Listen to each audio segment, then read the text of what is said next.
Olá pessoal, boa tarde. Vamos começando mais um Papo de Desempenho. Hoje o assunto é tendências e métodos de estimativa em acústica. Teremos alguns convidados aí, falaremos sobre alguns congressos e vamos chamando o pessoal para fazer parte aqui da nossa conversa.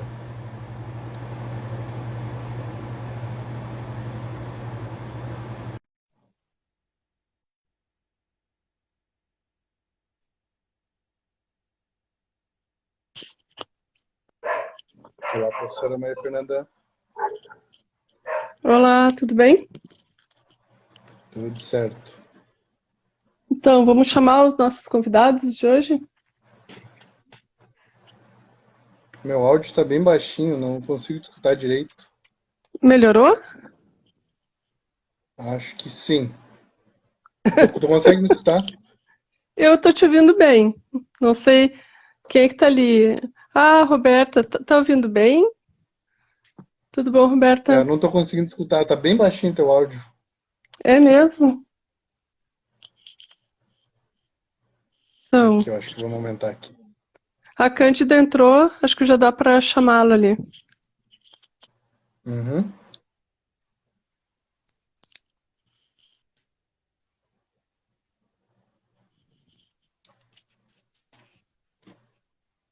E falta também o O Júlio, né? Júlio.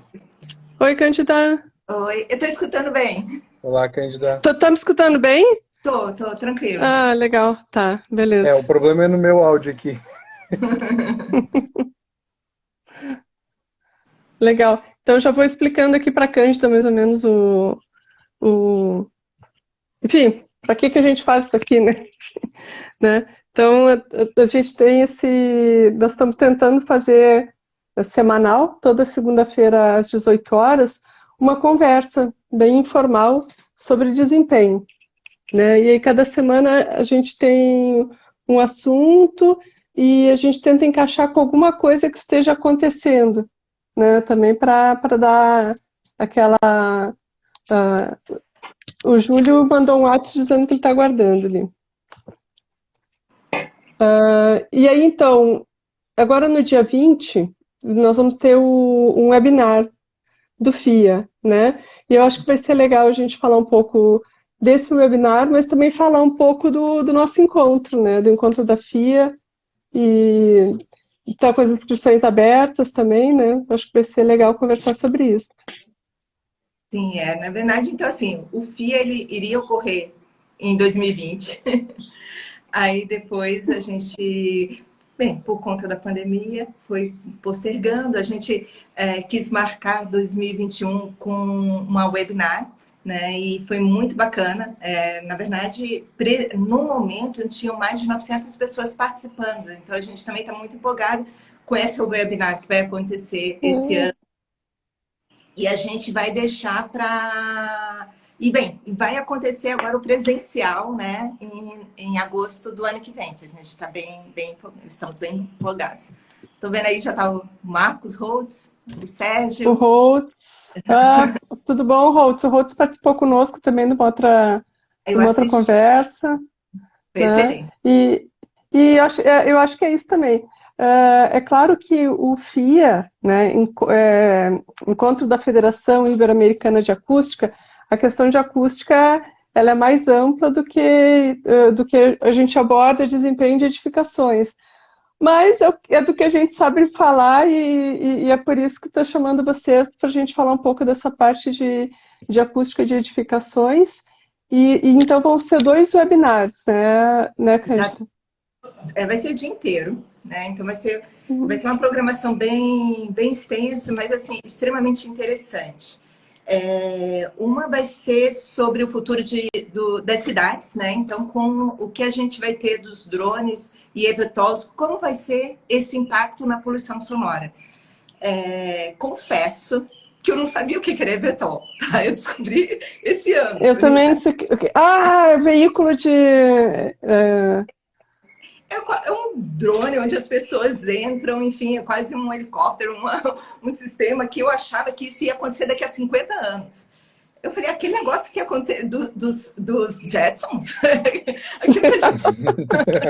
Aí, enfim, Agora é isso. Aí conversando com o Júlio e com o Stefano, ele falou assim, não, isso já é uma realidade, isso já é um fato, isso já temos. Isso já está extremamente próximo e já vai, inclusive, vai estar o Eduardo da Embraer falando também, explicando isso.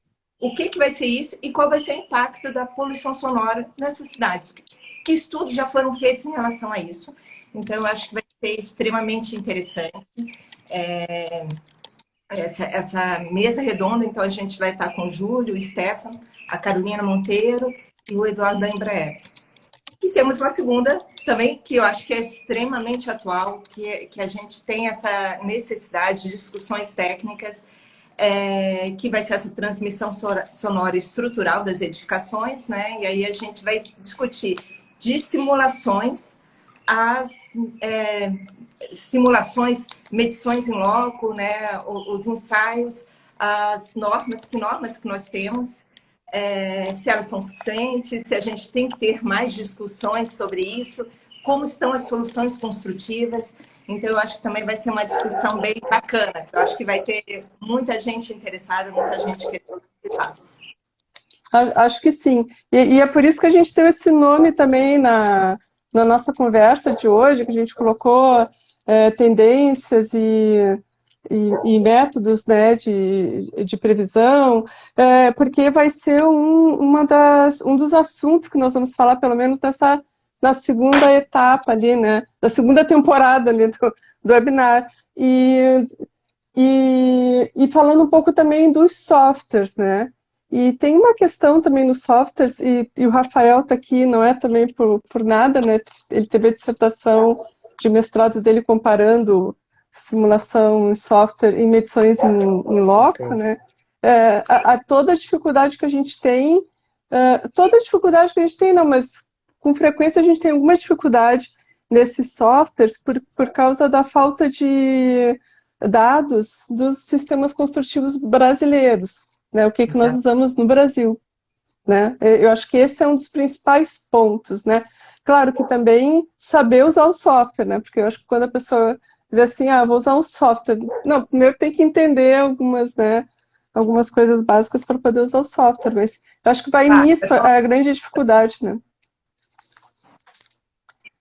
Mas eu acho que mesmo, assim, de fato, o fato é que o que temos hoje ainda vai ter que ter, a gente vai ter que ter mais discussões, eu acho que por isso que ela vai ser muito interessante, essa mesa redonda, porque vai ter algumas situações que a gente não tem, que a gente usa no nosso sistema construtivo brasileiro e que a gente não tem nas normas, né? E, consequentemente, nos softwares.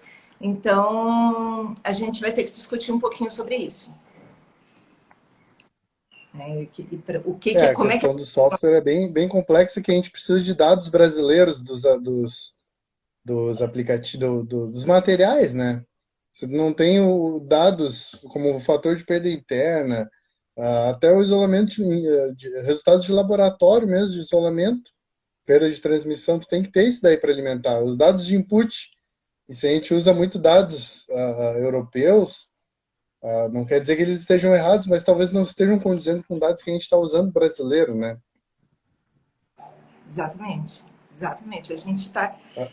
assim, não só isso, como o sistema construtivo também, né? Então, a gente, por exemplo, uma das questões para a gente é o sistema das lajes nervuradas. Esse modelo tipo cabaça, a gente tem alguns caminhos, mas não tem não é uma característica. Uma vez conversando com um professor, eu estava conversando com um professor em Portugal, que ele falou assim, mas esse sistema não usa para prédios residenciais. Eu falei, mas a gente usa. A gente usa. Então, nós vamos traduzir ali para o, né, cabaça é cubeta, né? Exato. De uma forma, é verdade. A Cândida está em Brasília, isso, né? A Cândida está em Brasília. Daqui a pouco vai entrar o Júlio, está conseguindo contato com o Júlio vai entrar de Florianópolis. E aí, então, a gente tem essas diferenças regionais, né? Tem essas diferenças aí, né? Então, seria as cubetas. Oi, Júlio, tudo bem? Olá, Júlio. Tudo bem? Vocês estão me escutando? Sim, estamos escutando, para mim Sim. também. Ah, então tá bom. E aí, gente, Então, tudo certo? Desculpa o atraso aí. Na verdade, eu não, nunca tinha imagina. participado de uma live pelo Insta. Essa é a primeira, então, né, tem sempre a primeira vez. Mas a ideia é fazer um papo bem informal e a gente começou a falar do FIA, né, que vai ocorrer então em agosto do ano que vem, e a gente está falando então do webinar que vai ocorrer no próximo dia 20. A gente estava começando a falar das dificuldades que nós temos, de alguns aspectos, né, que dificultam um pouco as estimativas via software da parte de desempenho acústico por causa da carência da biblioteca de características dos sistemas construtivos brasileiros, né, que envolve testes de laboratórios. Mas a gente sabe, Júlio, que a tua área não é bem edificação dentro da acústica, né? E eu acho até que essa tua contribuição é muito legal, porque a gente tem o pessoal da construção civil que às vezes, talvez, também não entenda que a acústica é assim, ou não saiba, né, que a acústica às vezes é muito ampla, né? Então, também acho que é legal falar nisso, né? No que vocês trabalham na UFSC com acústica? Não, eu até, então, comentando assim, né, esse meu background um pouco diferente, né, eu até estou empolgado com a mesa redonda, porque acho que vai ser uma discussão diferente, assim, acho que vai ser bem bacana, né? Mas, como você estava perguntando, né, eu, na verdade, estou dentro do departamento de engenharia mecânica, né, eu sou engenheiro mecânico, né, então, minha área de atuação não é a engenharia civil ou arquitetura, né, mas a gente trabalha, né, tem um laboratório de acústica e vibração, e a minha área específica de atuação, eu trabalho muito com a parte de métodos numéricos para predição de ruído e vibração, né, em diferentes sistemas, né? No nosso caso, a gente acaba aplicando isso muito mais, né? Um dos principais parceiros que a gente tem, né, é a Embraer, por exemplo, em predizer como é que a vibração, né, se propaga na estrutura do avião, né, e é depois irradiada para dentro da cabine do avião, né? Você tem uma quantidade enorme de elementos, né, e com uma complexidade bem grande. Mas os métodos são muito parecidos que a gente usa também para predizer o ruído interno no automóvel, por exemplo, e assim por diante. E de uma forma geral, né, a física da propagação de ondas de vibração, né, ondas acústicas, numa estrutura de um avião, de um carro, a física é muito parecida com aquela de propagação numa edificação, né? É óbvio que mudam os materiais, né? Muda as geometrias, as conexões, mas os métodos que a gente emprega, né, podem ser utilizados, né, para a parte de edificações. Então, acho que vai ser uma conversa bem interessante. Assim, eu já sabia, por exemplo, que tem algumas coisas voltadas para o uso de SEA, né, que é a análise estatística energética, que é um dos métodos que a gente usa. Ela é usada em edificações, né? Tem, inclusive, livros só sobre isso, para aplicação em edificações. Mas tem muita coisa nova também, que veio saindo assim, nos últimos 10, 15 anos, que pode ser interessante a gente estar discutindo nessa linha, assim, né? De tentar aplicar isso, né, principalmente para os sistemas construtivos brasileiros, que são muito diferentes daquilo que a gente vê lá fora e para os quais já existem algumas, digamos assim, cálculos já foram realizados no passado e que são utilizados até hoje, né? Então, olha só, Júlia, a gente tem na construção civil às vezes uma dificuldade, uma distância um pouquinho grande do que a gente prevê num software e o que acontece depois na obra, né? Então, isso acontece também nessa coisa aí da aeronáutica, porque para a gente pega de uma maneira bastante forte essas diferenças, né? E como às vezes é camada sobre camada de diferentes materiais, às vezes descobrir o que aconteceu é um trabalho de perícia, né? Perfeito. Depois da obra pronta. Não, essa é uma pergunta excelente, é uma das coisas que a gente pode discutir na mesa redonda, acho que está muito bacana, assim, como uma discussão preliminar. Porque sim, a gente também tem diferenças, né? A gente também, quando faz uma predição, né, se você imagina assim, né, um avião, por exemplo, né? Então, a gente tem que definir quais são as principais fontes de ruído e vibração. Então, no avião a gente vai ter os motores, a gente vai ter o fluxo de ar em volta do avião. Isso vai gerar vibração, né, que vai se propagar pela fuselagem. Aí tem o painel interior que a gente vê no avião. Então, assim, tem muito elemento e tem muita coisa que é complexa, assim, né? Então, dependendo da simplificação que você faz no modelo, você pode ter uma boa predição ou não. Esse é um aspecto, né? Então, tem um aspecto em si de se você está capturando a física do que está acontecendo de uma forma razoável ou não. A segunda questão, né, que é uma das coisas que a gente discute bastante, é o que a gente chama de incerteza, né? Se a gente pensar, todas as estruturas, elas não são exatas, né? Então, você constrói uma fuselagem do avião, ela não vai ser precisa, ela tem uma variabilidade. E isso é muito forte também, eu imagino, na construção civil. Você tem uma variabilidade ainda maior de materiais, mesmo de geometria, né? Em termos de uma equipe que trabalha numa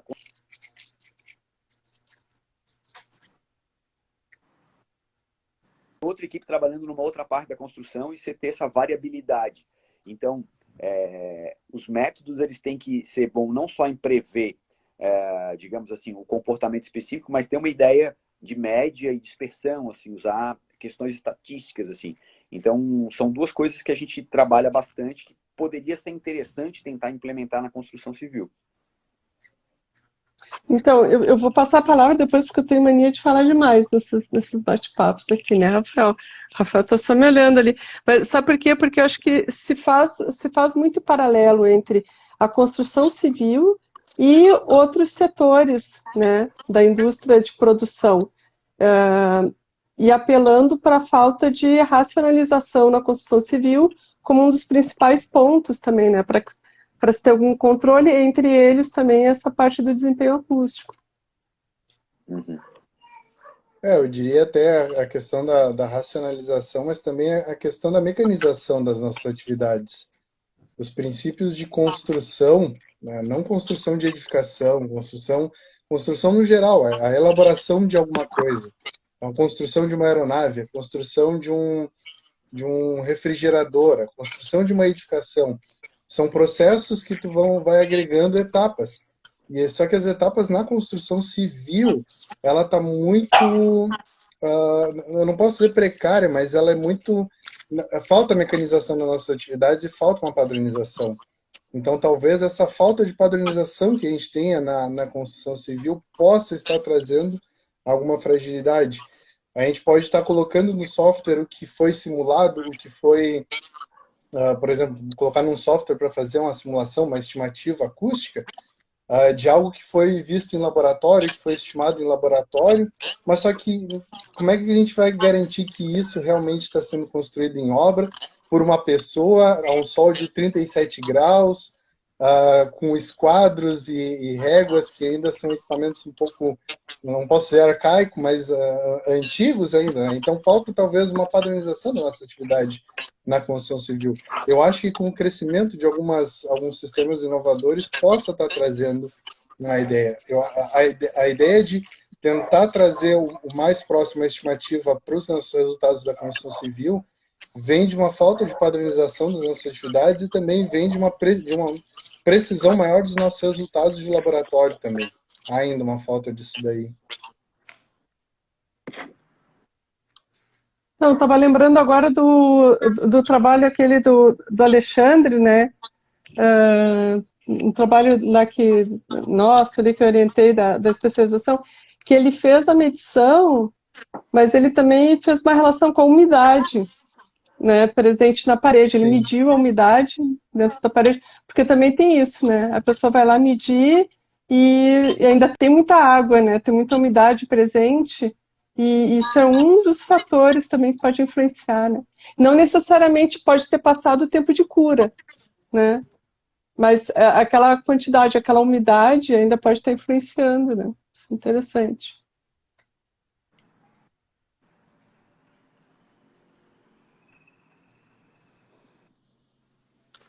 Vamos ver Gente, quem está aqui online. Eu vou pegar um carregador, que a bateria do meu celular está terminando aqui. Eu tinha entrado pelo computador, Júlio. Achei que ia conseguir pelo computador, mas não estava funcionando. Eu vou pegar aqui um segundinho que eu já volto aí, gente. Tranquilo, tranquilo. Ok. Na verdade, então, toda essa relação é de processos, metodologia de trabalho, desde as análises e estudos dos técnicos de acústica para fazerem as simulações de forma correta, há também o cuidado da construção, né? Porque um detalhe não construído de forma é fatal, assim, parece besteira, mas é fatal. A gente já viu alguns exemplos, assim, vou falar de situações práticas, na verdade, não exatamente na parte de vibrações, mas na parte de ruído aéreo, de 1 milímetro entre a pele de vidro e a alvenaria. Isso fez, não dá. Foi fechado e o que aumentou 8 dBs nessa brincadeira. Né? Então, assim, esses cuidados. Então, eu falo que eu gosto de um exemplo. A gente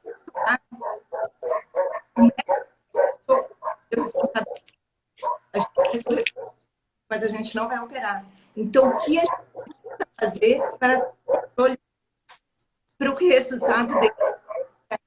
Então, vai ter uma equipe trabalhando para isso. O que você precisa fazer para que consiga muito mais acompanhamento, processo, vários dados para que consiga obter o resultado que a gente. E é claro que na parte da construção civil a gente não tem como negar que essas coisas, esse problema todo começou a vir à tona muito recentemente. Entrada em vigor da 15.575, e aí que as pessoas começaram a, né, as pessoas que eu digo aqui do setor produtivo e tal, né, começaram a tentar entender, né, afinal, o que se faz com esses dados, o que quer dizer isso, né? E agora no dia 20, então, no webinar que nós vamos ter, depois seria legal colocar alguma coisa, como é que as pessoas se inscrevem no webinar também, né? Acho que seria legal. É pelo Simpla, né? É pelo Simpla, eu consigo entrar no site, né, do FIA, e aí ela consegue para quem quiser. Então, eu acho que isso... Ah, desculpa, Cândida, vai lá, cortou um pouquinho. Não, era isso, se eu não me engano, está FIA 2020, alguma coisa. Não, eu acho que vai ser... Vai lá, desculpa, os coisas da transmissão. Não, era isso, bem, mas já está aqui no Simpla e também depois tem esses outros formas de acompanhar pelo próprio Instagram. Então, esse processo, então, da estimativa, né, a gente primeiro, para poder estimar o desempenho acústico, né, e ali no próximo sábado, pelo menos essa parte de acústica de edifícios, nós vamos falar muito da parte de ruído estrutural, né, e que tem uma pegada, assim, uma coisa muito importante, que é a transmissão por flancos também, né, que é toda aquela transmissão, então, que ocorre, né, na periferia ali, transmissão marginal também, né, português europeu e tal, que acontece, né. E isso eu acho que os softwares estão fazendo com uma certa precisão. Acho que não sei quais que já testou, aqui a gente já testou no Performance, o Sonar Architect, na dissertação do Rafael. Nós fizemos um teste de importação e exportação do Acrobat BIM, né, que a gente fez uns testes com o modelo do Revit e do ArchiCAD também, que aí tem uma outra coisa interessante, né, que é justamente o uso da plataforma BIM nesses softwares de acústica, que eu acho que já é um outro assunto mesmo, mas, enfim, né, como é que essas plataformas se conversam. Tem mais algum outro que o pessoal está usando? A gente chegou a fazer uma simulação com o Consol também. Ah, o Consol. Mas era também análise por elementos finitos, né? Sim. Legal. Mas foram de predição acústica, a gente só usou mesmo a Acrobat e o Sonarchitect. São os mais usuais. Também tem o Winsu, a gente chegou a fazer algum teste, Mas o INSU ele é para predição de resultados de índice de isolamento, né, de perda de transmissão. Isso. E aí tem alguns dados que são necessários também para colocar de input dentro do INSU. Ele é importante para agregar para outras informações, assim, a gente usa também, eu acho. Porque você pode fazer de um sistema específico para depois utilizá-lo num sonar, por exemplo. E o INSU, ele tem tido uma boa correlação, né, também com os resultados em laboratório. Eu lembro que a Raquel da Guiner, ela deu um curso conosco e ela mostrou isso, então também que não é ruim também usar o INSU para isso, né? A gente, pessoalmente, eu gosto, assim, porque ele permite a gente também ampliar outros sistemas e pensar em outros que às vezes não são comuns na construção, né? Então, uma alvenaria agregando um modelo híbrido com drywall, com outros sistemas, eu acho que ele pode ser bem interessante. Então, acho que vale a pena. A gente está fazendo uma experiência lá no nosso escritório, a gente está fazendo um software disso, na verdade. Ah, é? A gente está desenvolvendo processos em cima da norma da ISO 12354, está sendo desenvolvido. Assim, a gente está fazendo algumas discussões internas em relação a isso. Por isso até essa razão que eu tinha falado para a gente vai discutir a questão da tradução da 12354, porque a gente estava bem acompanhando essas normas. Mas, enfim, então, eu acho que hoje o que tem no mercado é isso, ou, claro, estudar a norma e calcular também é uma possibilidade. Não é tão ruim, né?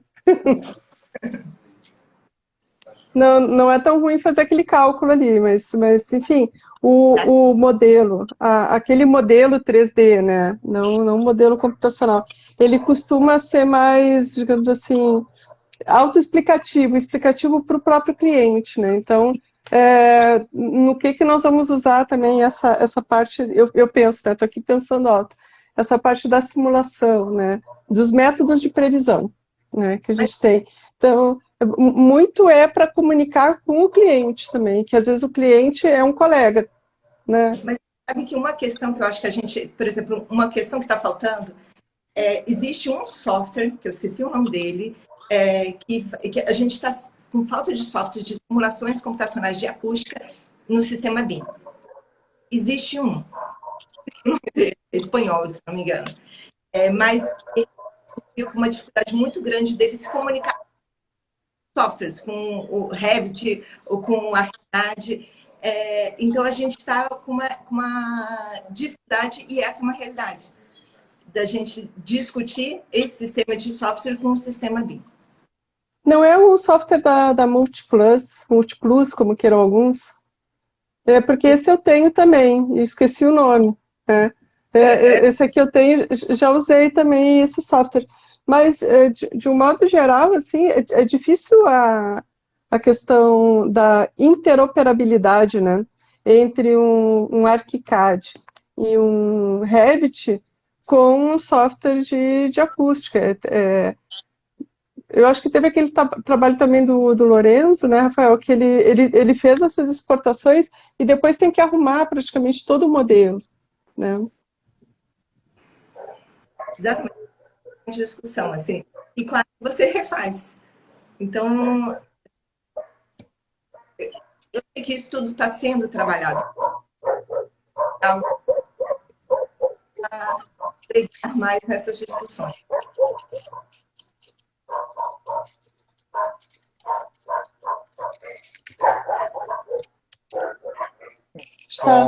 A Estela chegou aqui a comentar se era o Projetos. Não sei se era esse que a Maria Fernanda estava comentando. Não, da Múltiplas? Eu acho que o Projetos era um da Multinova, não era? Agora não lembro então. Quem fez. Não, é outro. Então, em Estela, o Projetos é esse da empresa, da Multinova? Eu acho que aí tem uma coisa interessante. Se é esse mesmo, né? Eu acho que tem que ter algum cuidado também com alguns softwares, porque tem alguns que eles trabalham com dados de medições em campo. Aí a coisa, eu acho que fica um pouquinho descaracterizada, né, do que seria uma estimativa.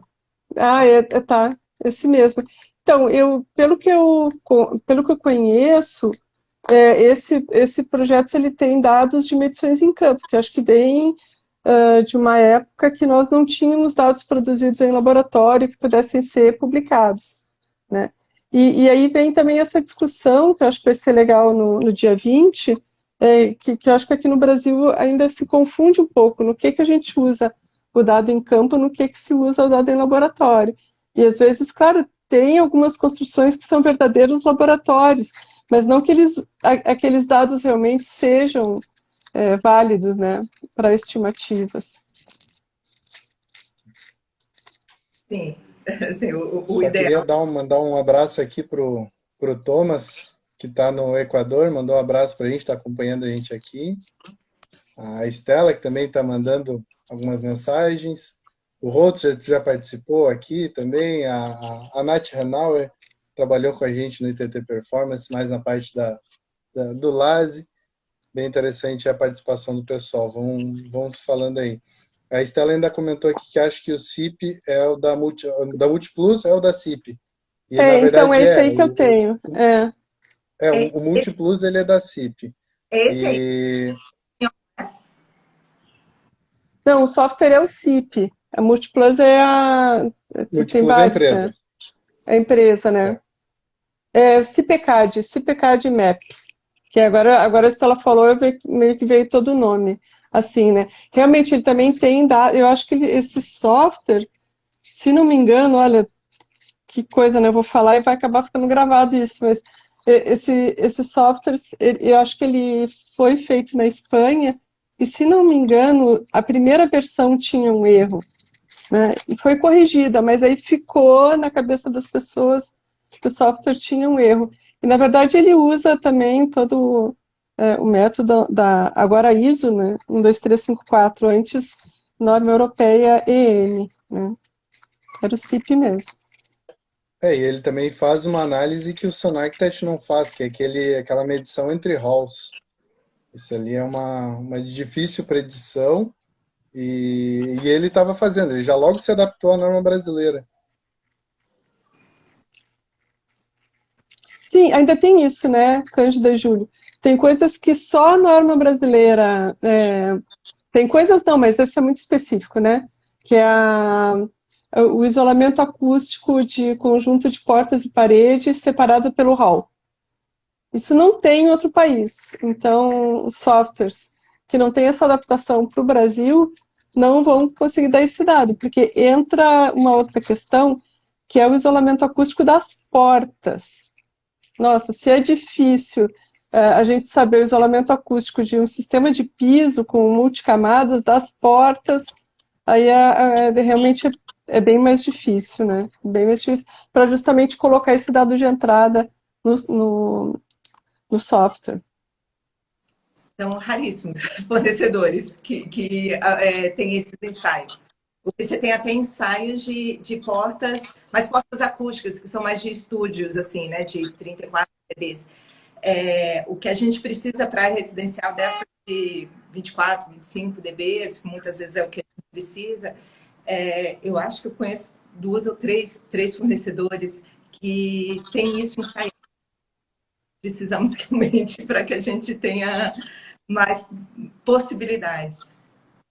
Mas é verdade.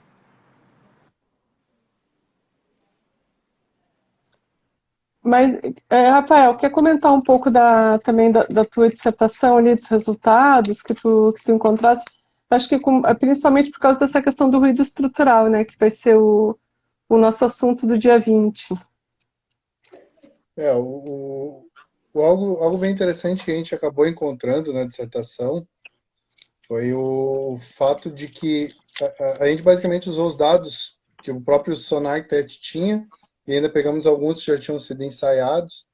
E o mais interessante é que alguns pontos chegaram a dar até, no valor ponderado, chegou a dar 8 dB de diferença.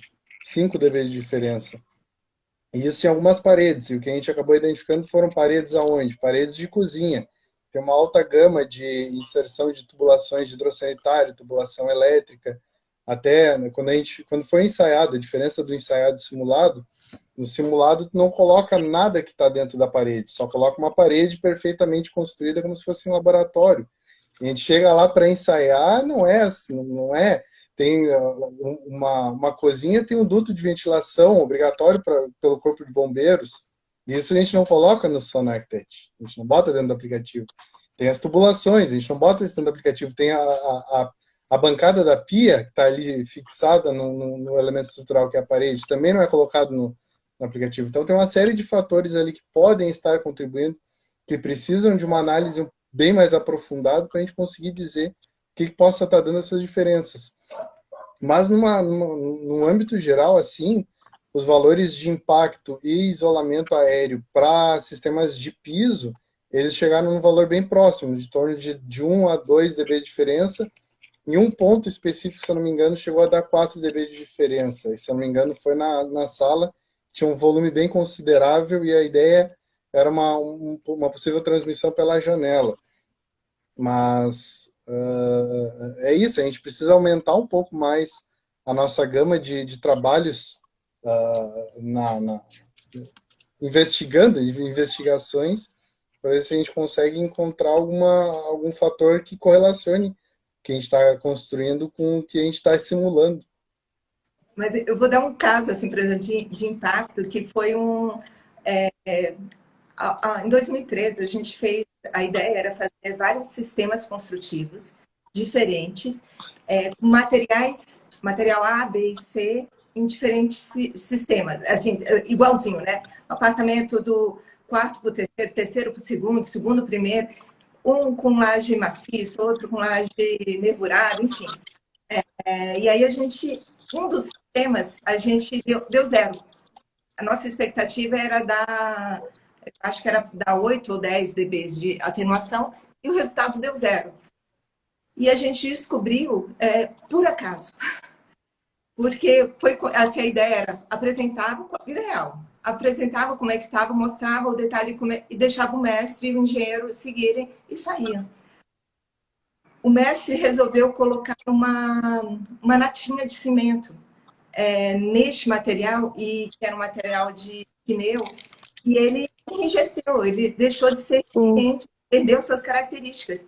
E ele não fez por nenhuma maldade. Ele queria melhorar a aderência desse material. Então, assim, importante a gente conhecer o sistema construtivo por um todo, entendendo tudo isso. Por que ele fez isso? Porque há 30 anos era isso que fazia para melhorar a aderência. Então, se a gente não compreender isso, então, assim, o que precisa ser feito, assim, era só um apartamento, uma amostra, não era um prédio. E aí deu para contornar. Mas aí a gente descobriu o porquê que o resultado deu 0. Assim, um apartamento que não tinha feito nada deu o mesmo resultado no andar de cima. Porque a manta não teve função.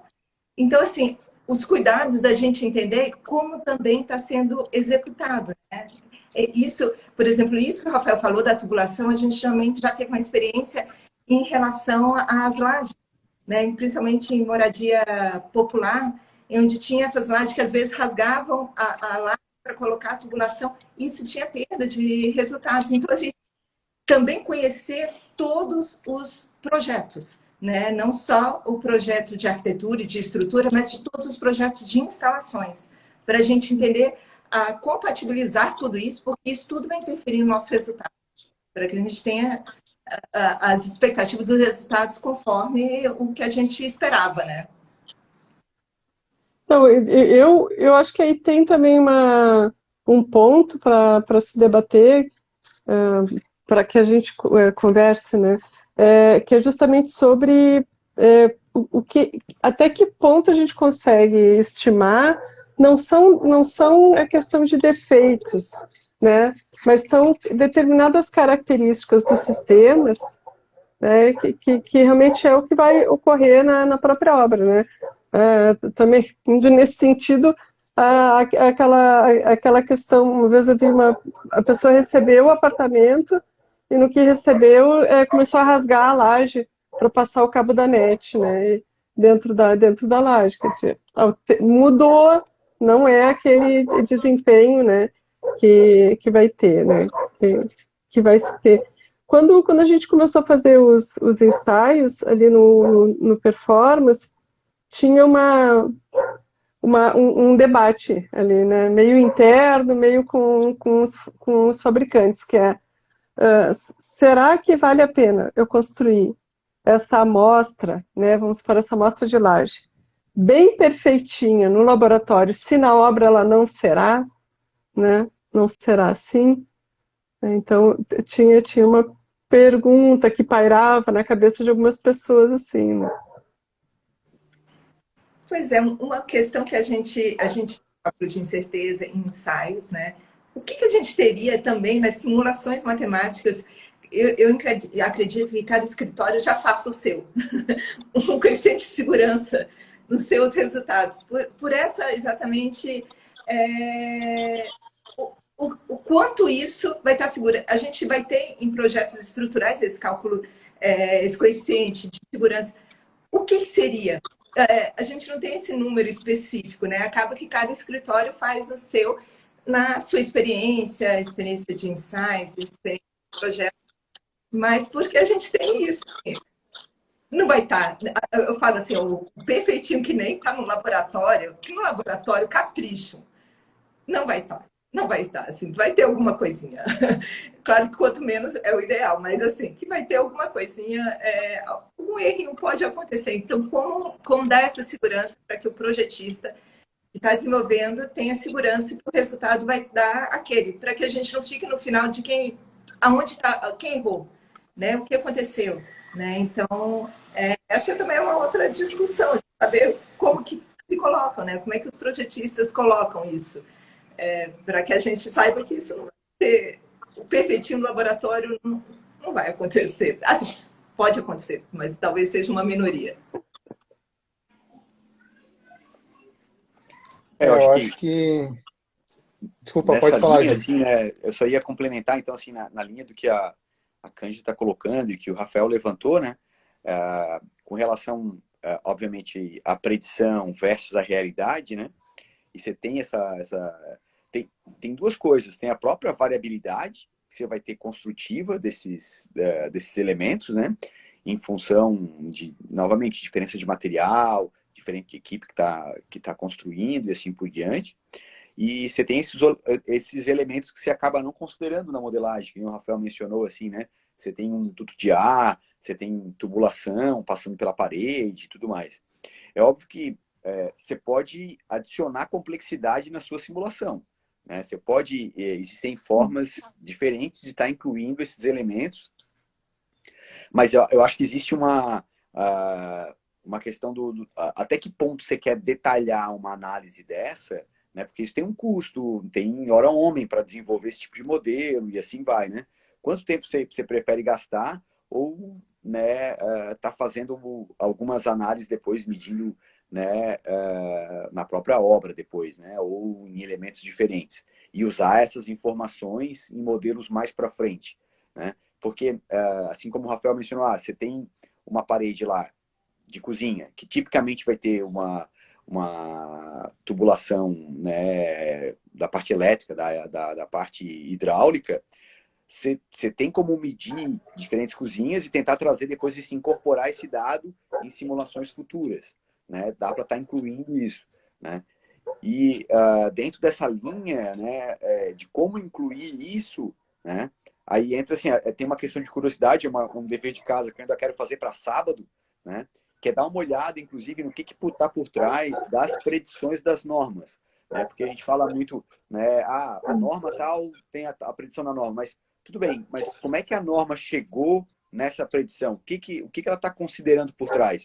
O Rafael mencionou, por exemplo, o Consol. O Consol é um software de elementos finitos, que é algo muito pesado para estar implementando numa simulação assim, né, na parte de edificações, assim, né? Você tem um custo computacional muito alto, então existem outras formas de estar fazendo essa predição, né? Que eu imagino que é o que está por trás das normas. Então, uma das coisas que eu quero dar uma olhada e tentar trazer para sábado é exatamente o que está por trás, né, desses cálculos que as normas fazem, né, quais são as hipóteses que eles estão assumindo, as simplificações e o que dá para melhorar. Ah, isso é legal. Tem uma. Agora, quando falou isso aí, tem uma coisa que eu tenho dúvida, assim, quando falam da questão do concreto, né, principalmente a parte de transmissão estrutural, qual é a taxa de armadura que está considerada naquele modelo? Porque a gente a gente chama de concreto, mas às vezes aquilo é puro aço, né, o que está se construindo, né? E agora entrando também, eu estava conversando com a Roberta, as barras poliméricas, né? A gente não tem esse dado também, da substituição do aço por barras poliméricas no concreto. Então, e o concreto é um material, assim, digamos assim, um porto seguro, né? Pelo menos nas estimativas, né? Eu vejo assim, só comentando que o Rafa Schmidt, da Escala DB, ele colocou na nossa conversa, que eles usam um coeficiente de segurança para laje não homogênea como um fator de ajuste. Ajustamos por várias amostragens entre medições em campo e comparativos por simulação. Isso é muito importante, isso é muito interessante que ele está colocando. E até fica aí, Rafa, tu tem que publicar isso daí e vamos divulgar, né? Quanto mais trabalho tiver para a gente conseguir comparar, é interessante. Que até fazendo um comparativo assim com estruturas em concreto armado, já que estamos falando disso. A gente vai fazer qual é a resistência do concreto? A resistência do concreto é X, a resistência do aço é X. Tem certos fatores que a gente vai colocando como o desalinho, ações do vento, existem vários fatores que a gente vai colocando. Eu acho que esses fatores ainda não estão delimitados, delineados na parte acústica ainda.